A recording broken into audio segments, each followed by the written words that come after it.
내 집 마련하기 싫어하시는 분들 없으시죠? 특히 2030 세대, 불인이, 무주택자분들은 내 집 마련하는 것이 내 인생의 목표이자 꿈인 경우가 많으실 겁니다. 만약 여러분이 지금 집을 산다고 하면 어떤 것부터 고민하실 건가요?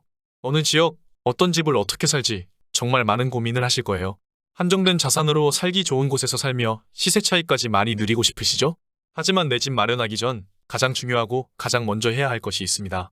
바로 본인의 성향을 정확히 파악하는 것입니다. 흔히 투자처를 찾거나 물어볼 때 실거주 겸 투자 좋은 곳 어디인지 많이 물어보시잖아요. 하지만 돈이 많지 않은 이상 실거주와 투자 이 두 가지를 모두 만족시키기는 굉장히 어렵습니다. 우리는 시드머니가 적기 때문에 어느 하나만 골라서 이득을 극대화해야 합니다. 그래서 실거주와 투자 중 본인이 어떤 것에 우선순위를 두고 있는지 파악하는 것이 중요합니다. 그래야 정확한 목표를 세우고 달성하고 만족할 수 있기 때문입니다. 예를 들어 본인이 거주 만족도를 높게 생각하는 사람인데 녹물, 벌레, 주변 환경 등 낙후된 환경에서의 재건축 몸테크를 견딜 수 있을까요? 또 자산 증식이 최우선이고 목적인 투자 성향의 사람이 내가 가진 물건이 비슷한 주변 다른 물건보다 가격이 덜 오른다면 만족할 수 있을까요?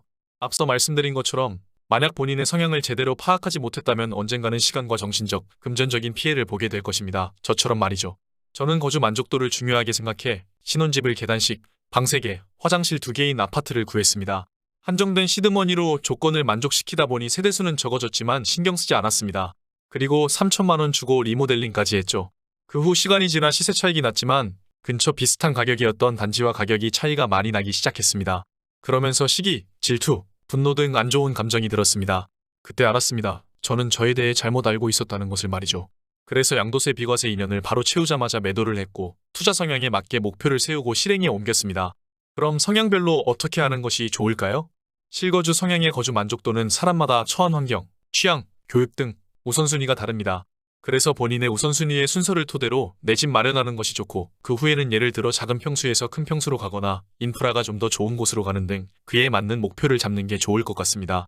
투자 성향이라면 투자랑 실거주는 분리를 해서 개발과 변화가 많아 미래 가치가 현재 가치보다 좋은 곳에 투자하여 자산 증식에 초점을 맞춰가시면 될 것 같습니다. 특히 간접적인 변화보다 직접적인 변화가 있는 것이 훨씬 좋습니다. 실거주와 투자를 분리해야 하는 이유는 다음의 영상에서 다루겠습니다. 모든 성공의 핵심은 행동이라고 합니다. 그리고 행동이란 내가 무엇을 해야 하는지 아는 것이라고 합니다. 즉 올바른 행동을 하려면 내가 나에 대해 제대로 알고 파악해야 가능하다고 생각합니다. 영상 재밌게 보셨다면 구독, 좋아요, 알람 설정 부탁드립니다. 긴 영상 봐주셔서 감사합니다.